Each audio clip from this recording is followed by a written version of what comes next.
Bienvenidos a Impacto Verde. Hoy dedicamos este espacio a la energía fotovoltaica, una energía verde y limpia.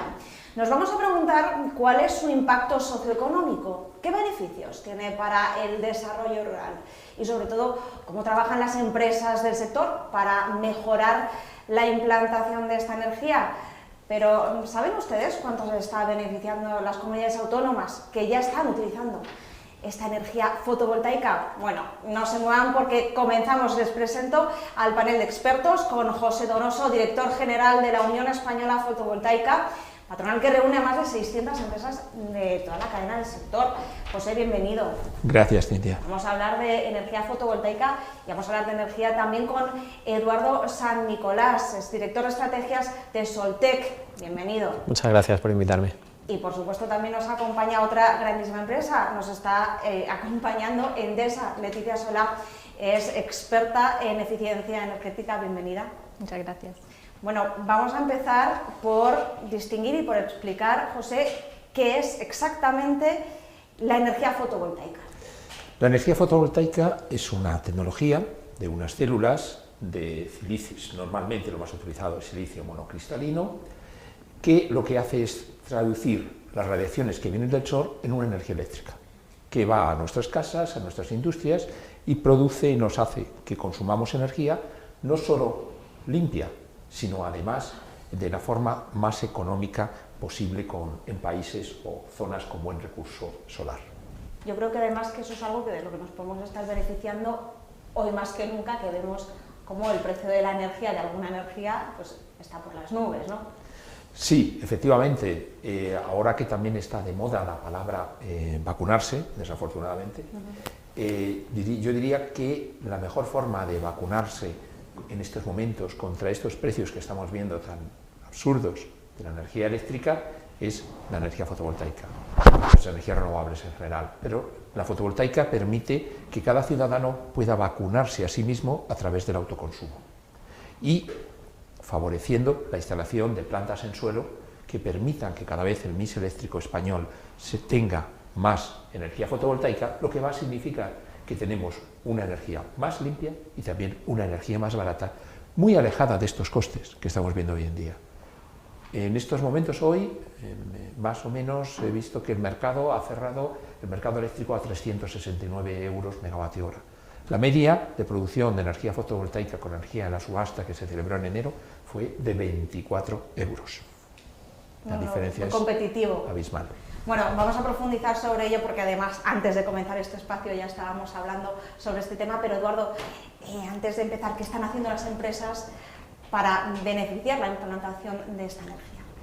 Pues bueno, todas las empresas vienen desarrollando una actividad frenética para reducir los costes de la energía, para hacer más eficiente cada vez toda la cadena de valor y a su vez para hacerla también más sostenible. Es importante esto porque no solo ha llegado el momento en el que no solo tenemos que pensar en conseguir energía económica, democrática, que pueda valer para todo el mundo y que nos haga competitivos, sino que también esa energía tiene que tener un origen en el que no haya dañado el entorno y a su vez, al contrario, haya favorecido las economías circulares y las economías rurales del entorno donde se ha producido. Entonces, las empresas estamos en esta carrera, como digo, para hacer nuestra actividad cada vez más económica, más sostenible, más competitiva. Leticia, ¿sobre qué está poniendo el foco ahora mismo Endesa? Nosotros buscamos siempre proyectos sostenibles. Y eso significa que queremos compartir el espacio de las plantas con las comunidades locales. Y esto se hace a nivel socioeconómico, con la creación de empleo, formación, impulsando las economías en zonas rurales y también con iniciativas medioambientales que mejoran el ecosistema y potencian la biodiversidad. Sobre biodiversidad además vamos a hablar porque hemos tenido la oportunidad de tener unas palabras con Santiago Barajas, es director de la consultora EMAT, y vamos a profundizar sobre las conclusiones del estudio de biodiversidad de aves y otras especies de fauna en 3 instalaciones solares fotovoltaicas. Así que si os parece vamos a ver este pequeño resumen y comentamos las conclusiones. Bueno, hemos realizado un estudio cuya finalidad es conocer cómo puede influir el establecimiento de instalaciones solares fotovoltaicas sobre la biodiversidad. Entonces, lo que hemos hecho es ver la población de vertebrados que había en 3 instalaciones solares fotovoltaicas y las hemos comparado con hábitats similares situados en su entorno. Hay que tener en cuenta una cosa, una instalación solar fotovoltaica pues es un amplio espacio una amplia superficie donde hay 2 tipos de actividades humanas que no se pueden llevar a cabo, que son además altamente impactantes sobre la biodiversidad. Una es la agricultura y otra es la caza, ¿no? Entonces, queríamos saber realmente cómo influía la instalación solar con las restricciones que hay a esos usos sobre cómo influía una instalación solar fotovoltaica sobre la biodiversidad. Bien, entonces, en esas 3 zonas, en esas 3 instalaciones solares fotovoltaicas, lo que hemos hecho es comparar la fauna que había dentro con la fauna que había afuera. Y los resultados nos salen que en una instalación hay bastante más biodiversidad dentro de la explotación solar fotovoltaica que en su entorno circundante, y en las otras 2 hay prácticamente lo mismo. Además, se ha detectado la reproducción de bastantes especies dentro de las instalaciones solares, bastantes especies de aves, luego también la presencia de mamíferos y además con la circunstancia de que las instalaciones que hemos visto pues son instalaciones que tienen poco tiempo funcionando. Bueno, en principio un parque solar pues sería el equivalente a un hábitat, digamos, de pastizal erial, un hábitat estepario, ¿no? Entonces, pues es bueno para especies esteparias. Entonces, bueno, hemos detectado dentro de las 3 instalaciones la reproducción de una ave esteparia de bastante interés, clasificada como vulnerable en el catálogo español de especies amenazadas, como es el alcaraván, y luego pues se ha detectado también la presencia de otras especies, como pueden ser la terrera o cogujadas, alondras y calandria, especies propias de ámbitos esteparios. Eso es lo que y luego pues también se ha detectado pues, la presencia de mochuelos, cernícalos,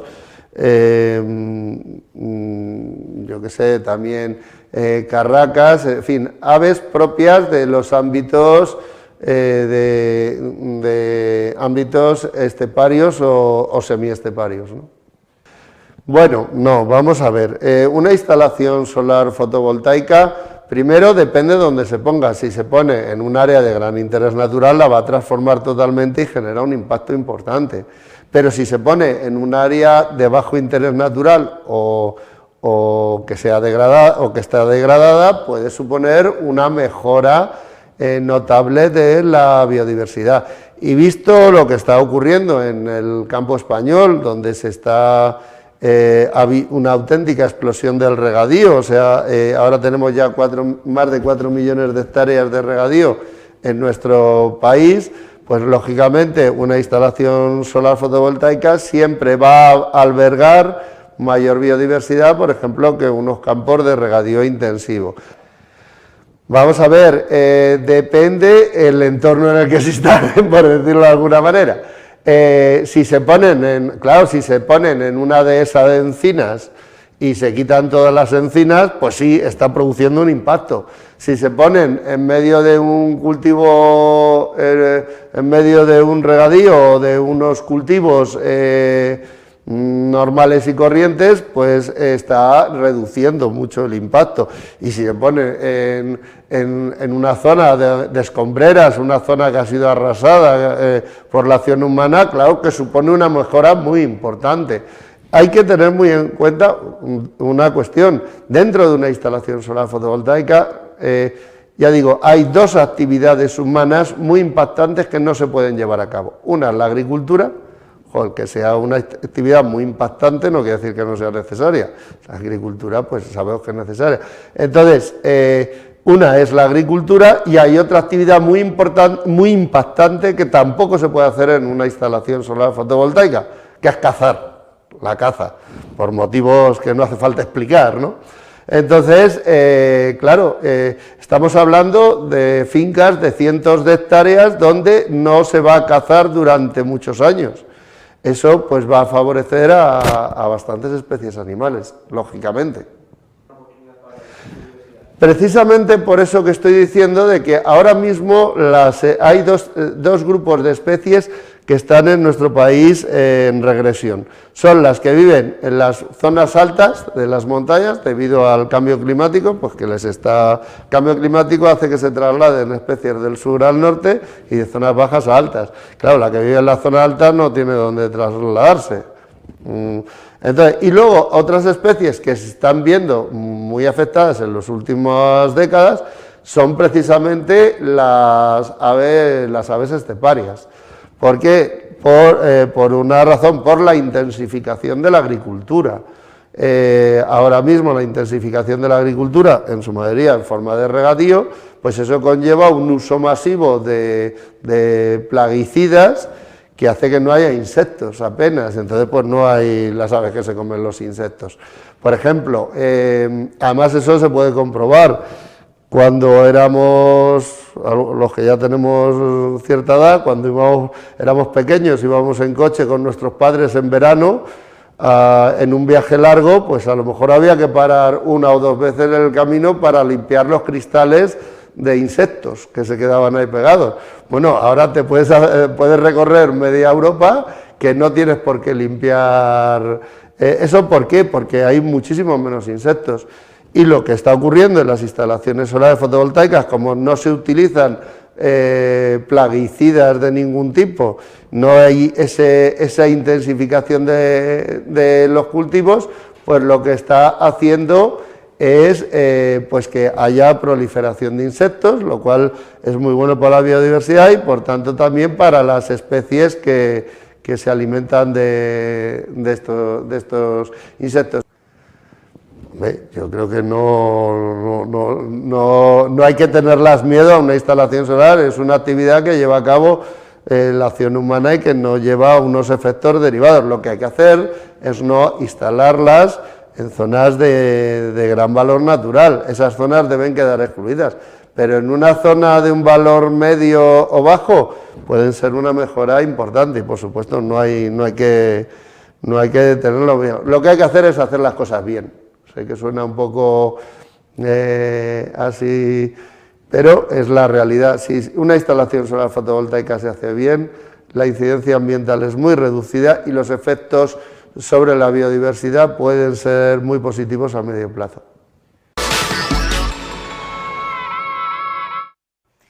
Bueno, pues muy interesante las conclusiones de ese estudio, José, porque además rompe uno de esos mantras de que la fotovoltaica o de que esos paneles solares pueden ser perjudiciales para la biodiversidad, para el medio ambiente y demás, ¿no? Porque lo que nos estaba diciendo Santiago, pues, por lo visto se puede hacer si se hace bien, que no destruya el medio ambiente. Por supuesto, no es que se puede, se debe. Se debe hacer bien. Nosotros somos una energía limpia que le debemos todo donde estamos hoy aquí a este momento que hemos llegado. Es la tecnología más económica, la tecnología que la Agencia Internacional de Energía llama la tecnología reina de aquí a los próximos 20 años, por lo menos, gracias a ese apoyo social, a que la sociedad en un momento determinado, cuando éramos una energía cara, una energía muy minoritaria, solo para electrificación rural, usos de defensa, apostó por nuestra tecnología, apostó por tener una tecnología limpia. Y ahora hemos demostrado, como decía antes, que no somos limpia y barata. Le debemos a la sociedad devolver ese favor como lo estamos haciendo. Esos costes, esa inversión que se hizo, se la estamos devolviendo con creces, con esa posibilidad de tener una energía muy barata. Pero además tenemos esa responsabilidad. Somos positivos para el ambiente porque estamos sustituyendo combustibles fósiles o combustibles o otras formas de producir energía con un impacto muy importante sobre el medio ambiente. Intentar maximizar ese impacto positivo a través de esa oportunidad para la biodiversidad. Primero, huyendo de instalar en zonas protegidas, no lo necesitamos. En España podemos llegar a conseguir todos los objetivos del PNIEC con el 0,2% de todo el territorio agrícola. Si se hiciera solo en territorio agrícola, que no va a ser así, solo necesitaríamos el 0,2%. Eso nos permite poder escoger muy bien dónde vamos a ir. Entonces vamos a escoger primero esos terrenos que no tienen ningún impacto y a continuación vamos a hacerlo, como decimos, a través de nuestro certificado de excelencia, ayudando a esa naturaleza, a esa biodiversidad, a que seamos un auténtico refugio nuestras plantas para esa biodiversidad. Claro, vamos a profundizar también en precisamente que este año habéis sacado el certificado preliminar de excelencia en sostenibilidad y la conservación de la biodiversidad de las plantas fotovoltaicas. ¿En qué consiste este certificado? Porque es muy recomendable. Bueno, este es un trabajo que nos ha llevado años. Desde hace 2 años empezamos a tener esa sensibilidad, ya que somos los buenos, hay que hacer todo bien y hay que ver cómo realizamos nuestra labor de estas plantas fotovoltaicas, el sector, de la mejor forma posible, con ese impacto lo más positivo posible para la biodiversidad, pero al mismo tiempo también, no nos olvidemos, la biodiversidad también no solo es el paisaje, son los paisanos, es decir, si se me permite. Tenemos cómo maximizar ese impacto socioeconómico, repito, a nivel local, dejar la mayor huella económica positiva. Entonces lo que hemos hecho, primero es un estudio que hicimos en colaboración con unos 30 expertos de diferentes ambientales, de diferentes empresas, algunos de ellos están aquí hoy, algunos representantes de esas mismas empresas, llegaron a unas conclusiones, unas recomendaciones que después consensuamos con los 5 mayores grupos ecologistas de España. Introdujimos también sus sugerencias y esto, que en un momento primero fue sugerencias, le hemos querido dar una vuelta de tuerca más, para que las autoridades, los ciudadanos, puedan un poco diferenciar, no solo a través de la declaración de impacto ambiental, sino a través de este instrumento, que es la emisión de un certificado de sostenibilidad, quién hace las cosas bien y quién no las hace tan bien. ¿Qué es lo que pedimos en este certificado de excelencia? Pues, por un lado, ayudar a esa biodiversidad. El único impacto real que podemos considerar que tiene nuestra tecnología es el visual. Bueno, hay gente que nos puede gustar, pero entendemos que hay gente que prefiera ver el campo. Entonces, este espacio, lo que buscamos ahí, lo que proponemos en nuestro certificado, en nuestras líneas, es que se haga barreras vegetales, de forma que desde la carretera tú solo vayas a ver unos arbustos, unos árboles, algo que no te moleste. Estéticamente agradable, sí, digámoslo así. Pero luego hemos trabajado también con el concepto de que dentro de 30 años, cuando se desmonte esa instalación, el terreno, el área, no esté igual que antes, esté mejor. ¿Cómo? Primero, no utilización de hormigón, o sea, hincado de las instalaciones. Para dentro de 30 años solo se quita y el subsuelo no se ha tocado. No tocar la superficie fértil, no removerla, hacer la planta sobre encima. Con lo cual, lo que vamos a tener dentro de 30 años es un terreno que ha descansado, por decirlo así, sobre todo si estaba con usos agrícolas y ha sido sometido a plásticos, a fertilizantes, etcétera, etcétera, a un uso intensivo. Ahora va a estar descansado, va a estar mucho mejor y se va a permitir esto. Pero después queremos ayudar a esa biodiversidad a través de hoteles de insectos, para favorecer eso que está desapareciendo, nidales, humedales, para poder completar todo el ciclo natural al interno de la planta, entre otras medidas, repoblación con plantas polinizadoras, para ayudar a esa miel que nos gusta a ti, ¿sí? Que nos gusta a nosotros dos, que no nos quedemos sin ella, y luego, bueno, toda una serie de medidas en este sentido, que no voy a enumerar todas por no alargar mi intervención, pero complementadas con otras socioeconómicas. Buscar que la mano de obra que se utilice, en la medida de lo posible, sea local, lo más local posible. Y si es necesario, que se den todos los cursos de formación para adecuar esa mano de obra local. Dar prioridad a los colectivos menos representados en nuestro sector, mujeres y discapacitados. Dar también buscar fórmulas de compartir el beneficio. No solo a través de buscar socios locales, sino a través de fórmulas como la financiación compartida, en la emisión de bonos de pequeño volumen, para que todo el mundo pueda ser partícipe de ellos, que te garanticen 5 puntos sobre encima del IPC, para que haya una rentabilidad para todos los ciudadanos posibles, sean partícipes de esos beneficios. Bueno, tenemos también en ese sentido toda una serie de medidas a hacer acuerdos, por ejemplo, con la sociedad local, no solo los impuestos que pagamos. Una planta fotovoltaica paga del entorno de 10.000 euros por megavatio hora.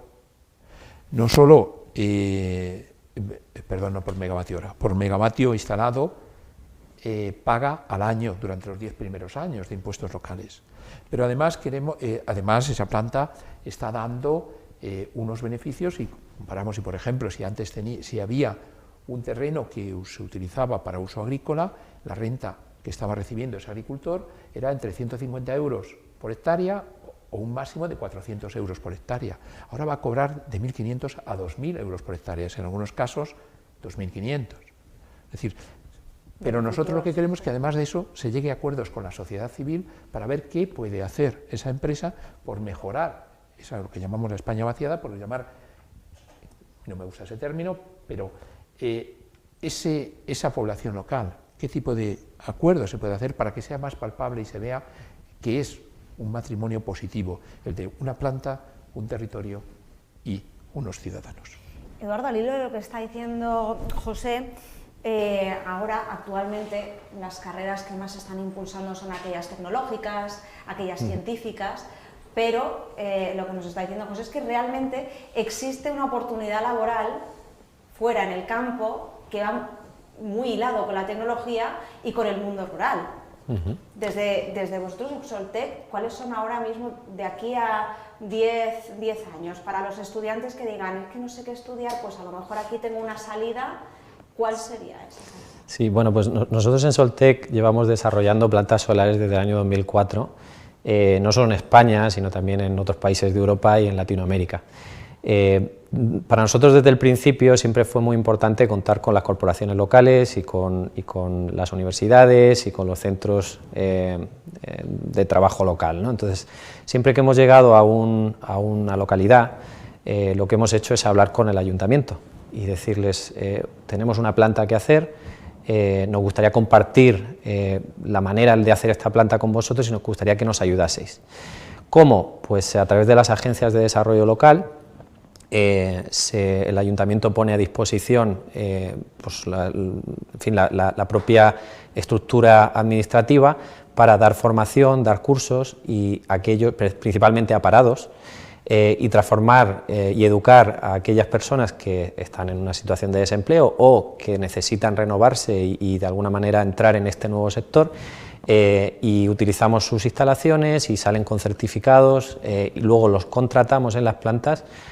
Algunos los formamos para ser carretilleros, operarios de maquinaria, es decir, les damos también titulación, y luego, pues evidentemente esos digamos que serían los operarios de las plantas, ¿no? Muchos de ellos, cuando la planta está construida, se quedan como operarios de mantenimiento, y algunos otros pasan a otras plantas en el entorno, o incluso nosotros nos hemos llevado de unos países a otros porque eran muy buenos y servían de capataces para poder formar a otros, ¿no? A nivel carreras superiores y estudiantes superiores también colaboramos con universidades, hacemos programas, tenemos un programa que se llama Solteach, por ejemplo, en el que vamos buscando en las universidades aquellos talentos, aquellas personas que entendemos que pueden aportar valor, les formamos específicamente en energías renovables, en energía solar, en plantas, y luego pasan a distintos departamentos, a operaciones, a comercial, a ingeniería, etcétera, etcétera, ¿no? Entonces, esa labor integradora para con la sociedad, de contar con ellos desde el diseño de la planta hasta su construcción y operación de mantenimiento, creemos que es muy importante y siempre ha estado en los valores de la compañía. Por otro lado, además, y un poco yendo en la línea de lo que contaba José, nosotros trabajamos con UNEF de manera activa en desarrollar ese certificado de excelencia económica con todas esas medidas. Y nosotros además acuñamos un término que le llamamos ecovoltaica, que es nuestra manera de hacer plantas solares, ¿no? Nosotros creemos, nuestro propósito es hacer las plantas solares más sostenibles del mundo, ¿no?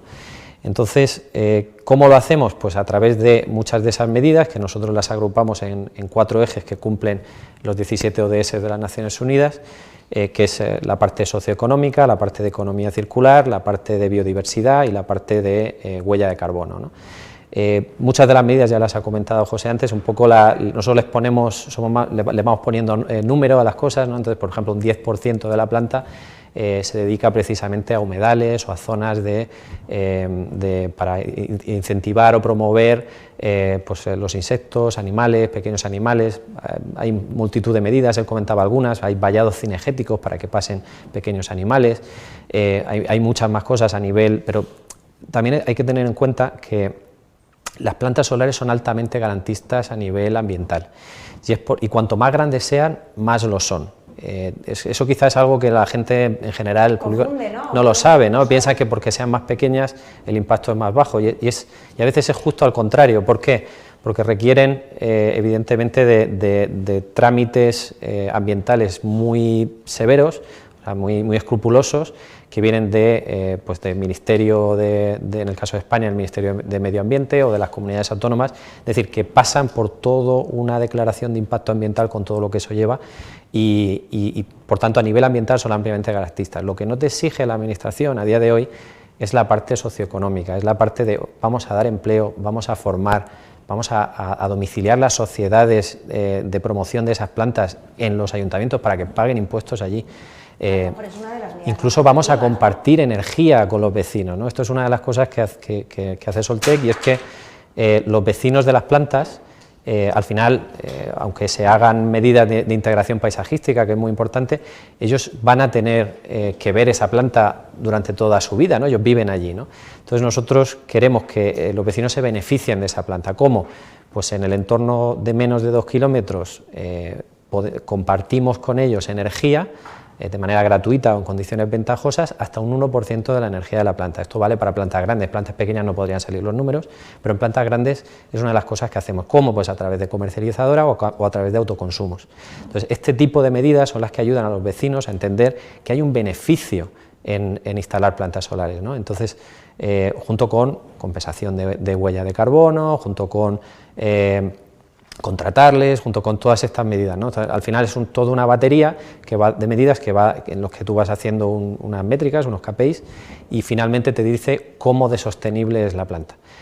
Nosotros creemos que ese es el camino, que todos los desarrolladores e instaladores fotovoltaicos deberían ir en esa dirección, y Ecovoltaica, aunque hemos acuñado nosotros, pero creemos que se extienda, junto con otras iniciativas como el certificado de excelencia energética, que van exactamente en la misma dirección. Sí, bueno, yo quería remarcar una de las cosas que acaba de decir. Es que se quiere dar a veces la imagen de que aquí los de la declaración de impacto ambiental como que se regalan, que uno va por el campo paseando y se va encontrando las declaraciones de impacto ambiental, que se está... Esto no es así, es la fase más complicada de la promoción de una planta, es conseguir esa preciada declaración de impacto ambiental positiva. Y a muestra de ejemplo, en estos días se acaba de publicar una declaración de impacto ambiental negativa de una planta de 500 megavatios de una gran empresa. Es decir, hay que hacer las cosas bien. Por supuesto. Nuestro sistema de declaraciones ambientales es muy garantista, basta cosas pequeñas para que no te den esa declaración. Hay proyectos también que han recibido declaración de impacto ambiental negativa, proyectos que se llevaba años trabajando en ellos, porque hace 3-4 años alguien dijo que había visto una determinada ave, que después no se ha chequeado y no se ha vuelto a encontrar, pero eso ha bastado para que esa planta tenga la declaración de impacto ambiental negativo. O sea, tenemos un sistema, y no puede ser de otra forma, muy garantista, y hay que confiar, cuando se hacen esas declaraciones, pues digamos que un poco atentar al honor de todos estos funcionarios, tanto a nivel de comunidad autónoma como a nivel de gobierno central, que son los responsables de implementar y de verificar que estas plantas pueden llevarse a cabo. Leticia, las plantas de Totana y de Carmona también destacan por sus medidas medioambientales. ¿Cuáles son las que habéis implementado ahí? Pues mira, en Totana que es la primera gran planta solar fotovoltaica de Endesa, con 84 megavatios. Está situada en Murcia, en una zona agrícola de secano y de regadío, que anteriormente era una zona de saladar. Entonces, aquí la medida ambiental destacable ha sido la implantación de un corredor ambiental, que se ha diseñado específicamente para este emplazamiento, con dos objetivos. Por un lado, queremos recuperar el ecosistema del saladar que se tenía anteriormente. Y por otro lado, también queremos darle a la avifauna un nuevo hábitat. Entonces, para esto hemos llenado 8 hectáreas con plantaciones de especies autóctonas que dan de alimento y refugio a las aves. Y estas plantaciones no se cosechan, existen solamente para recuperar el ecosistema. Los resultados han sido muy positivos. Hacemos informes mensuales de todos los índices ecológicos y hasta ahora hemos observado que el valor ecológico del entorno ha aumentado. También hemos visto que la presión humana y agrícola sobre la fauna ha disminuido y además se han establecido nuevas poblaciones de avifauna de gran valor. ¿Y en el caso de Carmona? Pues en Carmona hemos implantado algunas medidas agroambientales de protección de aves esteparias, es decir, que anidan en el suelo. Sí. Entonces se han desarrollado en coordinación con agencias, con administraciones locales y con agentes forestales para llegar a acuerdos con agricultores y propietarios de la zona para proteger 22 nidos de aguiluchos cenizos. Esto se ha hecho con rodales de protección, con acuerdos con agricultores para que atrasen la cosecha y ha sido un éxito realmente no solo por los resultados ambientales, sino también el trabajo en coordinación con las administraciones locales. Sí, son cosas que me han llamado mucho la atención, ¿no? Los casos de éxito que se han ido viendo, el estudio que hemos visto anteriormente, lo que nos estás contando, ¿no? Los casos positivos que el ciudadano de a pie pues, no tiene por qué saber. De hecho, lo que nos venden a los que nos somos entendidos y no somos del sector es que esto puede ser perjudicial para el medio ambiente y estamos viendo que, lejos de la verdad, resultados positivos en nuestra biodiversidad. ¿Os parece que veamos otro caso positivo, el caso de Talayuela? Vamos a verlo.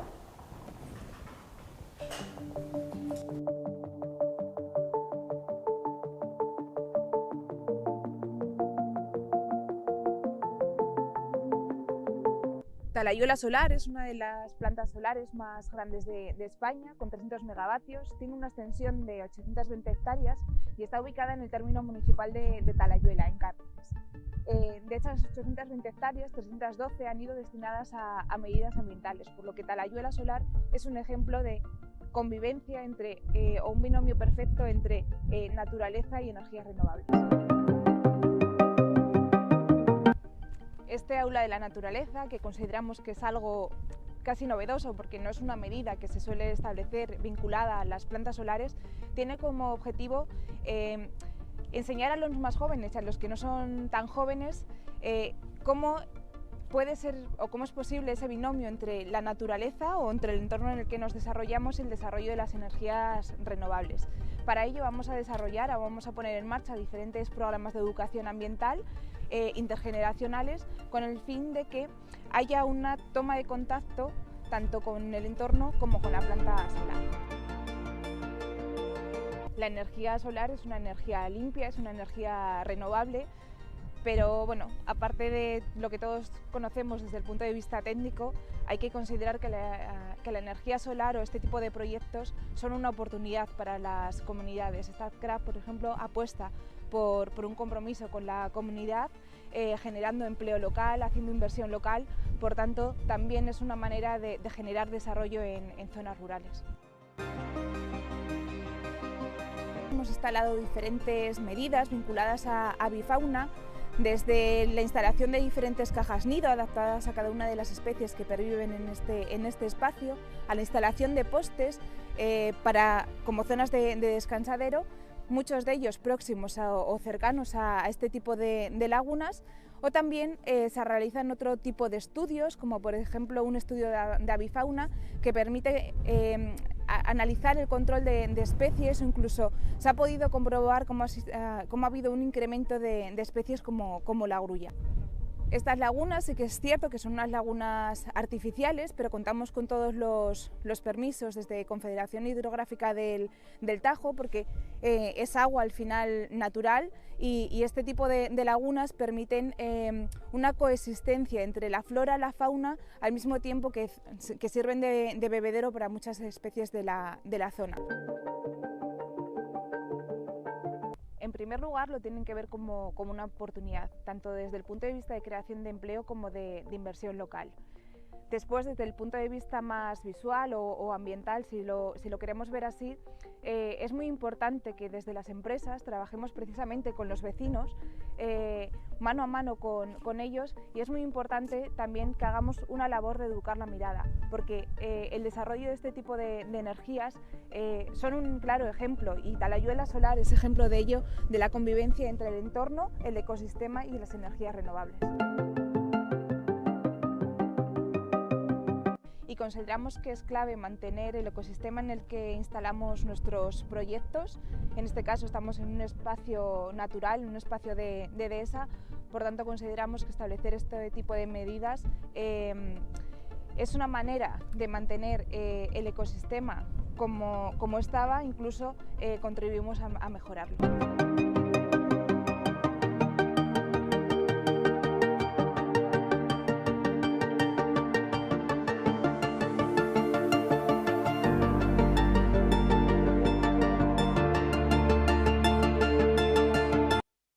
Pues por supuesto que el respeto al medio ambiente es clave, de eso venimos hablando durante este espacio, pero además hay otros mitos. Eduardo, ¿cuáles son los grandísimos mitos que en contra de estas energías limpias y verdes? Sí, bueno, primero me gusta ver el vídeo porque hemos participado en esta planta. Bueno, el tema de... A ver, hay muchas cosas que se dicen relativas a la energía solar que son francamente falsas y además contribuyen a la desinformación. Una de ellas tiene que ver con que las plantas solares al final se lo van a llevar todos grandes fondos, todos los beneficios, los grandes fondos y los chinos, y que no deja ningún euro para la economía nacional y que todo va para afuera y que tal y cual, ¿vale? Esto es categóricamente falso. Tenemos empresas como Endesa, que está instalando, promoviendo plantas de energía. Tenemos promotores más pequeños, de distintos tamaños, y sí, también participan algunos fondos y algunas empresas internacionales, pero es que instalar plantas de energía en estas magnitudes necesita financiación, necesita dinero.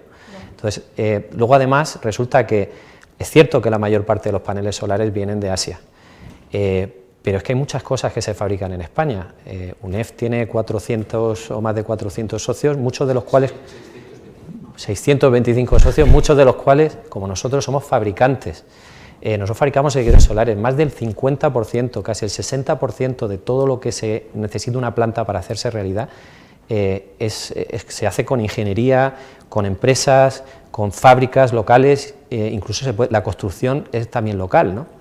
Entonces, eso también es falso. Sí, si me permite remarcar este argumento, porque esas empresas como Soltec, que es un buen ejemplo, no solo es que están alimentando esa demanda local, sino que son líderes en exportación, tanto en seguidores solares como hace Soltec, que exporta por todo el mundo. Estuve visitando hace poco su fábrica y veíais ahí empaquetado pues desde la isla no sé qué al país, a Latinoamérica, a Estados Unidos, pero tenemos en el sector de inversores de potencia, de electrónica de potencia, tenemos dos de las mayores empresas del mundo. El líder del mercado de electrónica de potencia en Estados Unidos es una empresa española. Igual es Soltec, pero hay otras empresas españolas que trabajan en seguidores solares, que están, otras tres, que están entre los 10 mayores del mundo. Exportamos al Reino Unido, a Chile, a Australia, a Estados Unidos. O sea, el año pasado nuestro sector industrial exportó por valor de 2.400 millones de euros. Es decir, tenemos un sector industrial real que no es que, claro que hay productos que se compran, somos un mercado abierto y tenemos una asignatura pendiente de recuperar la fabricación de paneles en nuestro país. Pero el resto, lo que deja mayor valor añadido, se hace en España, se puede hacer en España por empresas españolas que nos han demostrado su competitividad sobreviviendo a los años que hemos pasado en que no ha habido mercado en España. Estas empresas como Soltec facturaban el 100% en los mercados internacionales sin apoyo público, es decir, demostrando que son empresas auténticamente competitivas en costes y en calidad. Ingenierías, constructoras. El segundo mito también es que se suele decir, no, lo que hay que hacer es poner todos los tejados de placas y las plantas de mayor tamaño, esas no hacen falta. Eso lo primero es lo otro y en verdad las plantas grandes no nos hacen falta. Bien, si queremos encender la luz de nuestra casa que no nos cueste a 360, 370 euros el megavatio hora, hacen falta todas. Hacen falta las grandes, las pequeñas, los autoconsumos, hacen falta todas las renovables, no solo la solar, hacen falta todas, porque es la única manera de hacer la energía competitiva y sostenible. Entonces, aquellos que dicen esto, lo que muestran es un profundo desconocimiento del mercado eléctrico, de las necesidades reales de la economía y de la producción de energía, y lo que hacen no es sino pues infundir el miedo y hacer que pues, ayuntamientos, comunidades locales terminen de alguna manera pues, no favoreciendo el que pase esta necesaria transformación ecológica y energética que necesitamos. De los cientos de gigavatios que se habla de proyectos que van a inundar los campos y los pueblos y tal, finalmente, por todos los trámites que se lleva, garantistas, trámites ambientales, de financiación, de ubicación, de ingeniería, de tal, muchos de los proyectos se caen. Esto es como un embudo en el que hay al principio, suena mucho porque parecen que hay muchos, pero al final lo que queda son 3, 4 gigavatios y a veces ni siquiera llegamos, que es lo que aspiramos a instalar para poder cumplir los planes, el Plan Nacional de Energía y Clima, para poder tener la suficiente energía de aquí a 2030, ¿no? Energía renovable. Entonces, eso es un mito, es falso y es necesario ponerlo en valor. Quisiera también poder aquí remarcar estas palabras. ¿Quieres remarcar, por supuesto, también? Sí. Vamos a ver, lo que no quisiera es que quedara, que parece que aquí hay una imagen autoconsumo versus plantas en suelo. No, todo lo más alejado de esa realidad. Son necesarias las dos. Nuestra asociación, hablábamos, es una asociación sectorial, que no patronal, no negociamos convenios, ni queremos. Agrupa a 624 empresas. Una parte muy importante de esas empresas, aproximadamente unas 300, son del sector de autoconsumo. Son pequeñas empresas, o empresas ya no tan pequeñas, que se dedican a hacer autoconsumo. Y si creo que en la evolución positiva que ha tenido la reglamentación del autoconsumo en nuestro país, el papel líder, un papel preponderante, ha sido llevado a cabo por UNEF. O sea que no somos sospechosos de nada, queremos y creemos que lo que necesita nuestro país es el desarrollo de las dos áreas. Pero siempre a todo es bueno poner un poco de matemáticas. Si tomamos como en la hoja de ruta que ayer aprobó el Gobierno, que ha aprobado en estos días, en esa hoja de ruta se establece que para el año 2030 el objetivo más ambicioso sería llegar a 14 gigas, habla entre 9 y 14 gigavatios. El Plan Nacional de Energía y Clima nos habla que el objetivo a 2030 es de 39, es decir, necesitamos 25 gigavatios en suelo, si no me falla la matemática. Pero, además, dentro de 2 años tenemos que revisar el Plan Nacional de Energía y Clima, de acuerdo con las consignas de Europa, que ha incrementado los objetivos medioambientales y los objetivos de energías renovables. Es decir, es necesario incrementar al alza esos objetivos, con lo cual necesitaremos más, y eso solo va a poder venir de suelo, aunque lleguemos al objetivo máximo de esos 14 gigavatios. Pero no solo porque nos lo diga Europa, es porque nos lo está diciendo este verano, nos lo está diciendo el IPCC, el panel de científicos del panel de cambio climático. Necesitamos acelerar los esfuerzos en energías renovables. Vamos despacio cuando no vamos para atrás.